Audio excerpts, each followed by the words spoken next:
जैसे कि आप सब जानते हैं कि दिल्ली में इलेक्शंस आ रही हैं और आज हम दिल्ली की आम जनता से जुड़े हैं और जानेंगे कि इन लोगों का क्या कहना है इलेक्शंस पे और जो उम्मीदवार इलेक्शंस के लिए चुने गए हैं उन पे। सबसे पहले तो sir thank you so much आप आए हमारे चैनल पे। धन्यवाद। अच्छा, मुझे ये बताएं कि आप किस किस पार्टी के बीच में जो है टक्कर देख रहे हैं? दिल्ली में केवल बीजेपी या आम आदमी बस। और आप किसको सपोर्ट कर रहे हैं सर? वो तो इलेक्शन के टाइम पे बताएंगे ना। अच्छा, सो आपको क्या लगता है कि जो पहली सरकार थी वो अपने जो वादे उन लोगों ने किए थे उन पे खरी उतर पाई है? शायद 1% भी नहीं। हाँ, बातों में खरी उतर गई है। बातें जो की थी वो उन पे खरी उतरी है वादों पे 1% भी नहीं।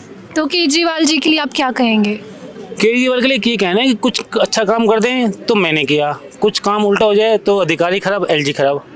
तो वो एक ही बात पे रहे ना, या तो अधिकारी अच्छे हैं जो अगर उन्होंने काम किया, केवल क्रेडिट लेना आता है, काम करना नहीं आता। लेकिन केजरीवाल जी ने दिल्ली की महिलाओं के लिए जो है बहुत सारी योजनाएं जो चलाई हैं उस पर आप क्या कहेंगे? कुछ नहीं क्या, केवल लोगों के बेवकूफ़ बनाया है और केवल दिखावा किया उन्होंने। मतलब पुरुषों के लिए तो कुछ है ही नहीं, उन्होंने क्या किया उन्होंने, आप बताइए। कंसिडरिंग द फैक्ट, अभी मैं कुछ दिनों पहले एक आर्टिकल पढ़ रहा था, it was on some social websites, Reddit और समथिंग। तो उसमें एक व्यक्ति ने एक अपना विचार प्रकट किया था। उसने कहा था कि मैं बस से ट्रैवल कर रहा था और मैंने देखा कि पूरी बस फुल थी पर पूरी बस का किराया सिर्फ 10 आदमियों ने दिया। क्यों? क्योंकि बाकी सारी लेडीज़ थी। तो इट्स गुड कि आप लेडीज़ को सम्मान करते हो, इट इज़ वेरी नेसेसरी, हमारा रिलीजन भी यही कहता है। पर आप ये तो मत कीजिए ना कि पुरुषों पे गलत बोझ ना डले, ये भी तो आपका ही जिम्मेदारी है ध्यान रखने की। तो आपको क्या लगता है कि जो योजनाएं महिलाओं के लिए बनाई जाती हैं, कुछ योजनाएं जो है वो पुरुषों के लिए भी बनानी चाहिए? सबके लिए होनी चाहिए। मैं तो आपको ये कहूँगा, आप केवल एक को नहीं, अगर या तो आप ये बोलिए कि महिलाएं लाचार हैं, या आप ये बोले कि समान है। अगर समान है तो फिर सबको एक साथ ट्रीट करो। बिल्कुल। वो तो आप खुद ही, आप तो उनके मन में खुद ही डालो जी आप लाचार हो, आप किसी पे डिपेंडेबल हो। आपने फ्री करना है, 60+ हैं सिटीजन, उनको बसों में फ्री करो, उनको मेट्रो में फ्री करो। स्कूल के स्टूडेंट हैं जो 12वीं तक के हैं, जो अपनी स्कूल की ड्रेस में हो, उनका बसों में कोई किराया ना लगे, कुछ ना लगे। ऐसी योजना लो जो जेन्युइन लगे, जिनको कर दो सबका अच्छा लगे। जैसे अभी जो इलेक्शंस आ रहे हैं उस पे केजरीवाल जी की पोस्टर्स हम हर जगह देखते हुए लगे हुए हैं और देख रहे हैं। उसमें लिखा हुआ है कि 2100 रुपये पर मंथ जो है महिलाओं को जो है दिया जाएगा और पहले भी 1000 जो है वो दिया गया। क्या आपको लगता है वो पैसे जो है दिए गए? ये पैसे किसी को नहीं दिए गए।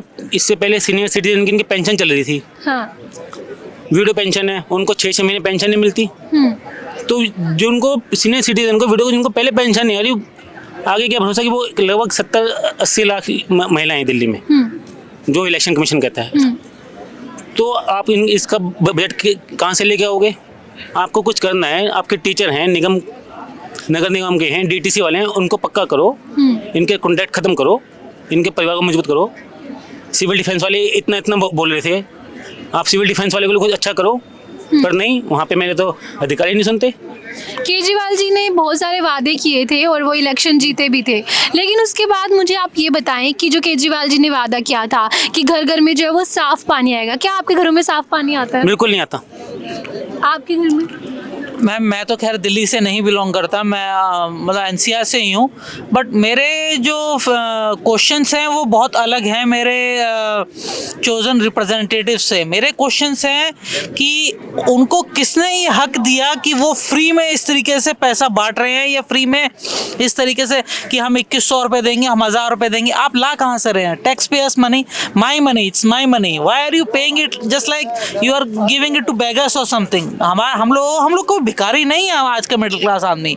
ठीक है कि थोड़ा हार्ट टाइट रहता है मिडिल क्लास आदमी का, पर भिखारी नहीं है। हम ही कमा के आपको दे रहे हैं और आप हमें उलट पलट के ये कह रहे हैं कि हम आपको 2100 रुपये मुफ्त बांटेंगे। अरे यार, आप हमको टैक्स माफ़ कर दीजिए, हम अपना खुद 2100 रुपये अपने आप रख लेंगे। उसके अलावा रिजर्वेशन की पॉलिसीज़ हैं, रिजर्वेशन पे क्यों नहीं कोई क्वेश्चन रेज करता है? क्यों रिजर्वेशन दे हम किसी को भी? ठीक है, अंबेडकर जी ने कॉन्स्टिट्यूशन के टाइम पर रिजर्वेशन के लिए एक क्लॉज रखा था, पर वो उस टाइम के लिए रखा था because at that time these people were weak. पर आज की डेट में आप देख लीजिए कौन वीक है। अगर आपको आज की डेट में रिजर्वेशन देना है तो दीजिए फिनेंशियल बेसिस पे कि जो फिनेंशियली स्ट्रांग नहीं है, या फिर फिजिकल बेसिस पे कि जो फिजिकली इनकेपेबल हो, उसको आप रिजर्वेशन दीजिए। ये हमारा मानना है। ये क्वेश्चन आपने बहुत सही बोला, क्योंकि मुझे नहीं लगता कि रिजर्वेशन पे कोई भी बोलना चाहता है, क्योंकि शायद वो वोट्स की वजह से। तो आपका क्या कहना है सर, रिजर्वेशन होनी चाहिए कि नहीं होनी चाहिए? होनी चाहिए, केवल फिजिकली या फिर क्या कहते हैं आप फाइनेंशियली आप जैसे आप कह सको, क्योंकि अब आजकल मैं नहीं मानता कि कहीं कोई जात पात या छुआछूत है। देखो, अगर हम रिजर्वेशन लागू करते तो मुझे लगता है वो कहीं ना कहीं अपने आप में ही एक प्रूफ है कि आप खुद ही कास्टिज्म को जो है वो बढ़ावा दे रहे हैं, है ना? एक चीज़ बताइए आप, मैं आपको नहीं जानता कि आपकी क्या कास्ट है, आप मेरे को नहीं जानते, और ये जरूरी नहीं कि माथे पे टीका लगाने से कोई पंडित बन गया या कोई बन गया। जो पढ़ा लिखा वो पंडित शब्द से कहते हैं, जो पढ़ा लिखा हो। तो इसलिए केवल आप अगर आपकी इनकम कैसे आजकल आप उसको बढ़ावा दो ना, जिसको जरूरत है। हमारी सुविधा वहाँ तक पहुँच ही नहीं पाती। एक तबके को कहना कि तुम कमज़ोर हो, तुम गरीब हो, तो तुमने उनका मानसिक वैसे ही कर दिया ना।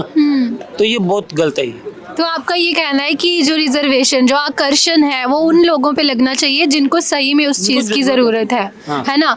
और इससे ये भी होता है कि कई बार आरक्षण की वजह से जो टैलेंटेड बच्चे होते हैं वो पीछे रह जाते हैं। तो सर आप देख लीजिए आज की डेट में दिल्ली यूनिवर्सिटी के अंदर जब एडमिशन्स होते हैं तो उसके अंदर 70-60% वाले बच्चों को एडमिशन मिलता है, और कई बार 80 और 90% वाले बच्चे रह जाते हैं। क्यों? क्योंकि सीट्स नहीं है। आपने रिजर्वेशन कोटे के अंदर तो सीट्स दे दी, 15% सीट्स, 20% सीट्स आपने रिजर्वेशन कोटे को दे दी। क्यों दे रहे हैं? अगर उनको सीट लेनी है तो मेहनत करें, मेहनत करके पढ़ के बढ़ के आगे आए। यही चीज़ बाबा साहब अम्बेडकर भी चाहते होंगे अपने समय पर। ऐसे ही थोड़ा ना बाबा साहब अम्बेडकर अनपढ़ थोड़ा ना थे, उनके पास तो इतनी डिग्रीज थी कि हम काउंट भी नहीं कर सकते।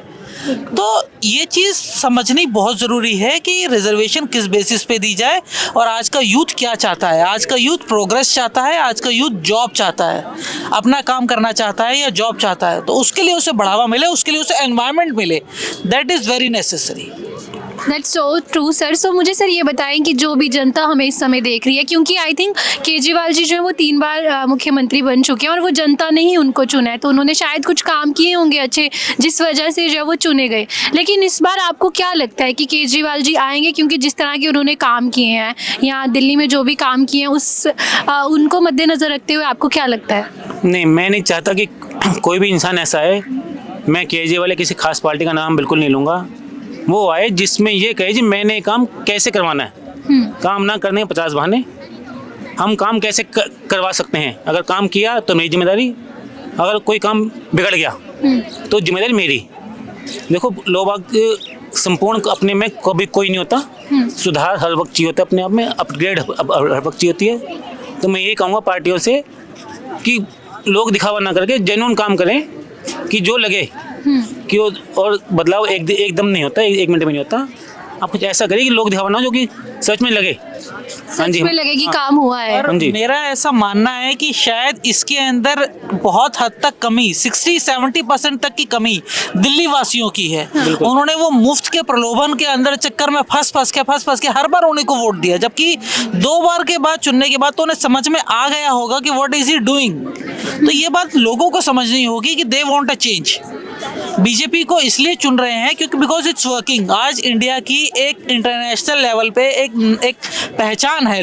People know that if you are Indian you are not to be messed with. आपसे पंगा नहीं लेगा कोई इंटरनेशनल सोसाइटी के अंदर अगर आप बैठे हो तो। लेकिन दिल्ली वासियों ने ही खुद ही नहीं उनको इस तरीके से बढ़ावा दिया है कि इट्स ओके, आप जैसा भी काम करो, we are with you because you are giving us free amenities. So this mentality has to change by people. That's what I believe in. Okay, तो केजरीवाल जी ने ये भी बोला था जब इलेक्शंस लड़ने से पहले कि वो जो है वो कोई भी गवर्नमेंट का अपार्टमेंट यूज़ नहीं करेंगे या फिर जो गवर्नमेंट सरकारी गाड़ी है वो नहीं लेंगे, लेकिन आज वो किसी शीश महल में रह रहे हैं। ऐसा दिल्ली की जनता का ही कहना है, उस पर आपके क्या विचार है? आप केवल केजरीवाल के ये मत बोलोगे उन्होंने ये नहीं कहा था, मैंने बताऊँ। उन्होंने जो कहा था वो काम तो उन्होंने बिल्कुल भी नहीं किया। या जो कह हम ये काम नहीं करेंगे, मतलब उन्होंने वो काम किया है। वो कहते थे जी घोटाला, कोई किसी का कोई घोटाले में कोई नाम आ जाए तो उसको अपने आप ही अपनी सीट से छोड़ देनी चाहिए। उन्होंने ऐसा नहीं किया। एक मुख्यमंत्री जो उन्होंने बिठाई है केवल एक दिखावे के लिए, ना वो कुछ कह सकती ना वो कुछ कर सकती। तो फिर जब केजरीवाल जो अपनी, आप मेरे को बताइए, उनको कोई पुराने वीडियो उठा लीजिए। चिदम्बरम के ऊपर एक बार केस हुआ था, उन्होंने कहा जी इन्होंने 1 करोड़ का वकील किया हुआ, 2 करोड़ का वकील किया। तो आज उन्होंने क्या किया हुआ है? उन पे जो कुछ उनके जितने मंत्री हैं, इन पे केस हुए, उन्होंने कितने कितने करोड़ वाले जो वकील किए, वो किस पैसे उनको कौन दे रहा है? सरकारी वकील क्यों है? उन लोगों को राज्यसभा में भी भेजने की तैयारी में। तो अब उनकी मंशा खुद ही देख लीजिए ना। मेरे को ध्यान है, हमने कोई एक फिल्म देखते थे पुरानी ज़माने की, मैं खुल के कहता हूँ, तो उसमें एक नेताजी कहते हैं जी ये भी भ्रष्ट, ये भी भ्रष्ट, ये भी भ्रष्ट, आप मेरे को वोट दीजिए। वो नेताजी चुन के आ जाते हैं, पता चलता है वो तो उन सबसे ऊपर वही है। तो केजरीवाल को मेरे को सेम वो पुरानी वाली फिल्म याद आ रही है। तो इसलिए ये दिल्ली वालों को, और ये खास तौर से जो वोट नहीं दे रहे ना दिल्ली के अंदर, वो भी सोचें कि वोट ना दे के वो कितना बड़ा नुकसान कर रहे हैं। दिल्ली के लोगों में खास बात है ना, उनको एक छुट्टी मिलती है इलेक्शन की, इतवार सोमवार की। कोई ऋषिकेश, जयपुर, हरिद्वार निकल जाएंगे, तुम क्यों जा रहे हो? और फिर तुम लोग गवर्नमेंट को गालियाँ दोगे। और ये ज़्यादातर वही लोग जाते हैं जो कमा रहे हैं, या बिजनेसमैन, नौकरी वाले, उन्हीं का नुकसान होता है, क्योंकि उन्होंने कमाना है। और आज अगर मैं नहीं कमा रहा ना, मैं कुछ नहीं कमा रहा, मेरे को नहीं फर्क पड़ता कौन आ रहा है, क्योंकि मैं तो रहने सड़क के ऊपर है। दूसरी बात, आप अगर केजरीवाल को देख लीजिए, केजरीवाल जी कह रहे हैं वो जिनके पास रहने को घर नहीं, उनको रहन बसेरा दे रहे हैं। जिनके पास दवाइयाँ नहीं है, उनको फ्री में दवाइयाँ दे रहे हैं, मोहल्ला क्लिनिक के द्वारा फ्री में बच्चों को पढ़ने को दे रहे हैं। तो मेरे को भी कमाने की मेरे को जरूरत ही क्या है? मेरे को दवाइयाँ मिल रही हैं, मेरे को आने जाने का साधन फ्री मिल रहा है, जहाँ जो कि वहाँ मकान मिल रहा है, तो मैं क्यों कमाऊँ? और मैं तो कह रहा हूँ किसी को भी नहीं कमाना चाहिए। आप अगर गवर्नमेंट की बात मान लें तो ये बहुत गलत हो रहा है अगर जो वो कुछ कर रहे हैं। ठीक है सर। सो जो दिल्ली की जनता हमें देख रही है, उनको आप क्या कहना चाहेंगे? वोट डालें और सोच समझ कर डालें। वोट डालें, सोच समझ कर डालें, वोट जरूर डालें। ये सोचे कि, ये मत सोचे कि मेरे वोट से क्या होगा। ये देख लो जी, और जो लोग वोट दे रहे हैं ना, गवर्नमेंट भी उन्हीं के बारे में सोचती है। आप एक खुद सोच लो, एक जगह ऐसी होती है कि जहाँ पे 10 गज के मकान में 50 लोग रह रहे हैं, या 10 जगह में। एक जगह ऐसी कि 250 गज के बंगले में 3 जने रह रहे हैं, वो लोग वोट नहीं देते, तो गवर्नमेंट उनके बारे में क्यों सोचेगी? सही बात। क्योंकि मैं भी एक जगह नेताजी के बैठा हुआ था जगह में, तो हमको बता रहे थे, कहे जी हमने पैसा आपके यहाँ लगाना है, वोट हमको वहाँ से मिल रही है, हमको इतनी वोटें हैं। नेताजी को खूब मालूम है। तो ये खुद लोग अपने आप में विचार करें कि मैं वोट क्यों नहीं दे रहा। सही बात। We need to understand that voting is just not our right, it is our responsibility also. तो हमको ये बात समझनी होगी और हमको ही बाहर निकलना होता है हर बार वोट करने के लिए। तो जब तक हम नहीं उठ जागेंगे, जब तक हम नहीं उठेंगे, तब तक तो ठीक है, जैसा चल रहा है वैसा चलता रहेगा। क्योंकि एक आप, मैं खुद कहूँ, आप एक देखिए खास तबके के लोग, वो 90-95% तक वोटिंग करते हैं अपने एरिया में। और जो उन्हीं का जो एरिया होता है ना, उसे कहते हैं जी ये एरिया संवेदनशील है, जो खास तबके के लोग हैं। और मेरी बात ये सब समझ गए होंगे। और जहाँ पे आम जनता रहती है, जिस उस एरिया में, वो एरिया कभी संवेदनशील नहीं होता। ये क्यों नहीं होता, ये भी आप खुद विचार करिए, क्योंकि हमारा देश है, समझदार लोगों की कोई कमी नहीं। बिल्कुल। तो सबको जो है वो वोट डालने जाना चाहिए, क्योंकि आपका एक वोट जो है वो बहुत बड़ा बदलाव जो है वो ला सकता है।